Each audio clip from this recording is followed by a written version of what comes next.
Hey there, you're watching Amitha Verma.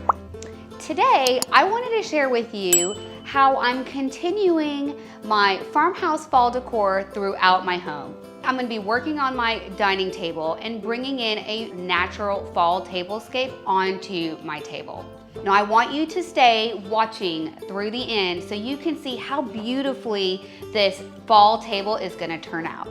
I'm going to walk you through the entire process from beginning to end and take you step by step so you can see exactly how I incorporate the farmhouse and fall style in my dining room.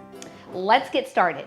So as I'm starting to put my fall table together, I went on a haul to pick up a couple of different categories of decor and items to place onto my table. The first thing I went to go look for are just a few fall florals. The next thing I did was go shopping in my own home. So I've been rummaging through my cupboards and pulling things from other rooms like baskets, breadboards, candlesticks. I did a grocery store run so I could pick out a few fruits and vegetables to add onto my table. Again, I'm taking inspiration from Mother Nature.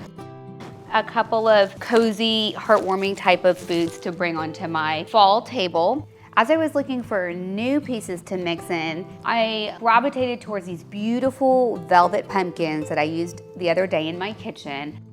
I pulled a stash of different florals, fall florals like wheat stems, palms, plums, olive branches, and olive leaves. And I found these two beautiful large hurricane glass vases that I thought would be a great new addition on my dining table.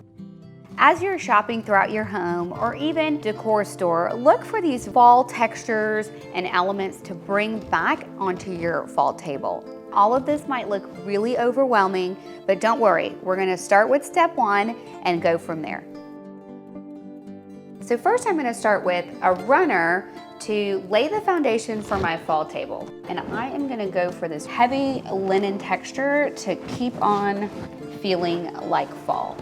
So I'm gonna take my runner and start in the middle and arrange it on both ends of my table. All this is a folded up drop cloth, and it just looks and feels like a very beautiful, heavy, textured linen runner. Now that we've got our first layer down, the easiest way I love to create a table for any season is to start in the middle, work my way down, and then mirror the exact or something similar on the other end. I'm gonna go shopping throughout my home to see what I can use for a pretty centerpiece idea. Although I love the florals, I wanna see if I can put all of these really pretty fall gourds and pumpkins and squash actually into my centerpiece. So let's go over to my cupboard and see if we can find a pretty bowl to put these things into. This is perfect. It feels like fall. And then I'm gonna start layering some of the fruits and vegetables that I've got into this beautiful bowl. Now that I've got my centerpiece established, I'm gonna move on to the next big piece, which are gonna be those beautiful vases that I sourced. Place this a little further apart from my centerpiece. If I put it right here, you can see it's just too close. So we wanna have a little bit of space, negative space between the larger items. Now I've got the exact same vase, and I am going to place that down on the opposite end of my table, about the same distance from my centerpiece. And the reason why I loved this vase is because it has all this beautiful etching and really gorgeous antique gold detail on it. And you'll see on many of the projects that we work on, it's always a mixture of rustic meets glam. So now that I have these three pieces on my table, you can start to see these empty sections, which I then use to determine what I want to fill in next or what I may want to bring into my fall table. I really love this breadboard. I can see this on the table.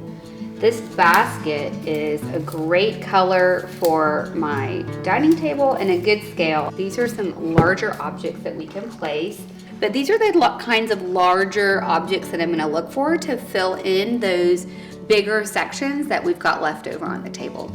Now, I love the heaviness of this breadboard. It could easily go right in the middle, but I've got some of that beautiful bread that we just got from our local grocery store. So I see that kind of being front and center here in our tablescapes. I love the heaviness of this, and I'm gonna probably try it down here at the end, because I will say sometimes, oftentimes, our tablescapes kind of get a little forgotten down at the end. So I'm gonna put one of my great pieces down here. That's starting to fill in really beautifully. And you can start to see we've got smaller pockets where we can come back and start adding all those beautiful pumpkins and fall florals and wheat stems. But let's not get ahead of ourselves. We've still got this side to complete. Now I'm gonna look for a little platter to put on this side.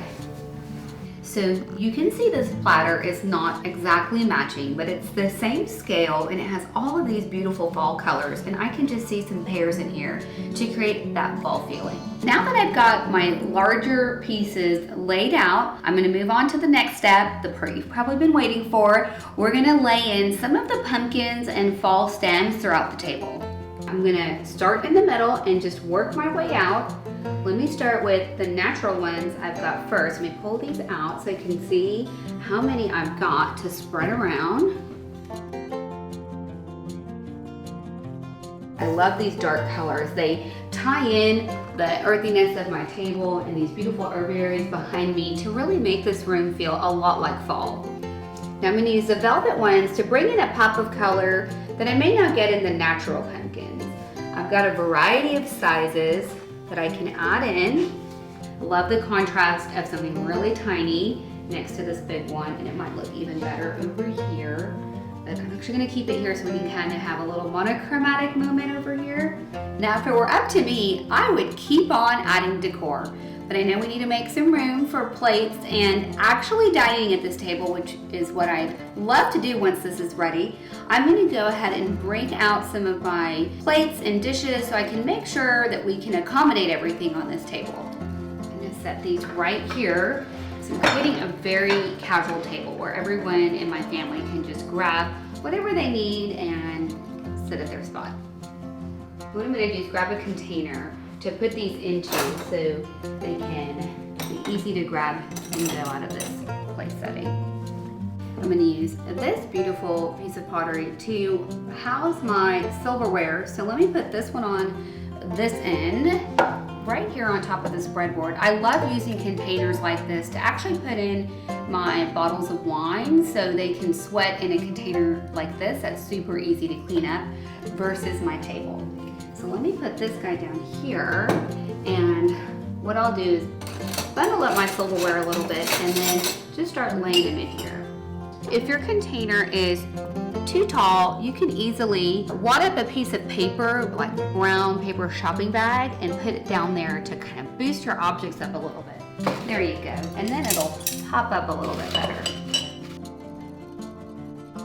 While I'm bringing these sorts of things out, I'm going to go ahead and bring in some of my dinner napkins and softer touches to continue adding that softer feeling to this table. Okay, now that I've pulled out my linens, I've got a couple of different styles. This is a single. This is going to be a great one to add into my bread basket on the bottom. I love this check fabric, so I'm just going to grab a few and just arrange those on top of the plate so everyone can grab one of these. I might hang on to one or two of these to use on my breadboards to soften up some of these textures. Alrighty, now we're on to the good stuff. Let's start putting the food together on our various pieces throughout the table. Now I'm going to use this really pretty linen, and if you don't have that, you can just use something as simple as a dish towel to arrange on the bottom of your basket. So I'm going to load this one up with some bread. Open this up a little bit, and I'm just going to lay it down kind of like a handkerchief.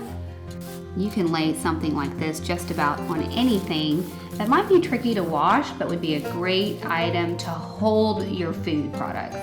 Now let me start bringing our bread over and lay that down first.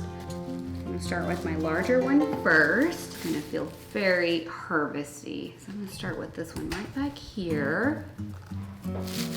And then I'm just gonna arrange them however they fit. And if you're not sure, you can always just kind of play with it and add in a loaf here or add in this loaf here. This one's really small, so it might fit perfectly right in there, or even just layered right on top. This is looking so savory. I don't want to forget my sweets. So I'm going to use the platters that I've got on the ends of my table to bring some of the sweets in. Now it might be sticky on the bottom. It usually is. So I've got a little napkin that I'll put down right in the center so that stickiness stays on the pie. And sometimes when you've got just a lot of hard textures like wood on top of wood on top of wood, then I just take one of those beautiful linens and just kind of add it right there. I'm gonna top it off with a pretty little knife and fork so we can actually cut the pie. Now that we have one sweet at this end of the table, I'm gonna mirror the exact same idea over here on this platter, but with something a little bit more natural. And then lay out 2 glasses for the adults in the family. Now, last but not least, I'm gonna add in 2 finishing touches. I'm gonna scatter some vintage brass candlesticks and then add in a couple of loose floral arrangements to really capture that fall feeling. I've got something tall right here, so I'll probably opt for something a little bit lower to give some contrast. And then over here, I don't have anything tall, so let me get this one right over here. Alternate. You can see I just follow a zigzag pattern whenever I place my final candle accents. You can do the exact same thing with votives as well. Last but not least, I'm gonna put together a floral arrangement in these vases. Now, I will admit having a large vase like this with a large opening can be very overwhelming. So watch and see how I put together this very loose floral arrangement. And be sure to tune in for a future episode where I will share with you a couple of great floral centerpiece ideas. Okay, so first things first, we're gonna get some water in these guys. And you wanna be careful not to get too much water. It gets too heavy, you can break the stems off your hurricane vases. Now I'm gonna start with my hydrangeas to start filling in these vases. Vase like this is probably gonna need about 3 to 4 or 5 hydrangeas in them, at least 3. Now you can just arrange your flower to get an idea of how tall. I'm gonna trim about 1 inch or 2 off of these because these containers are already pretty high. And see how top heavy they are? They're gonna fall out. So that's how we're gonna use all the other stems to create a little web for us to keep these in place. Let me do the exact same thing on the other side. So we're building at the same time. Now we can sprinkle in a few of these really beautiful, almost looks like yellow beads. Just kind of building this nest with my stems, literally the stems of my florals.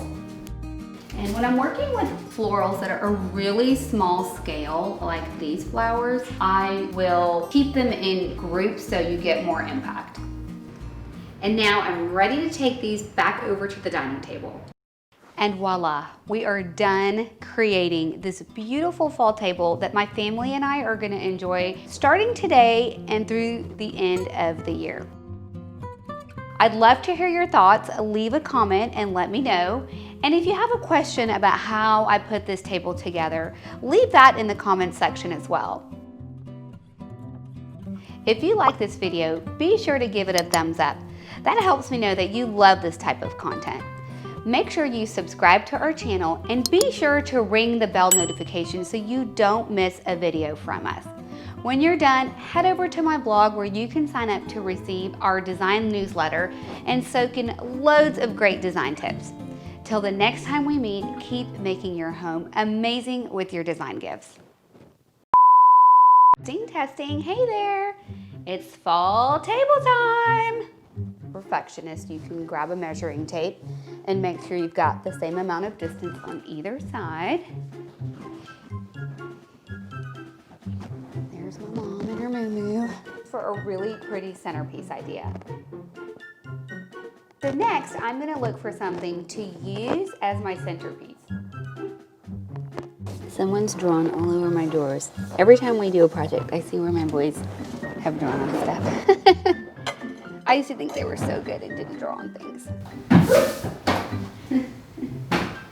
I just punched this pumpkin with. What's this?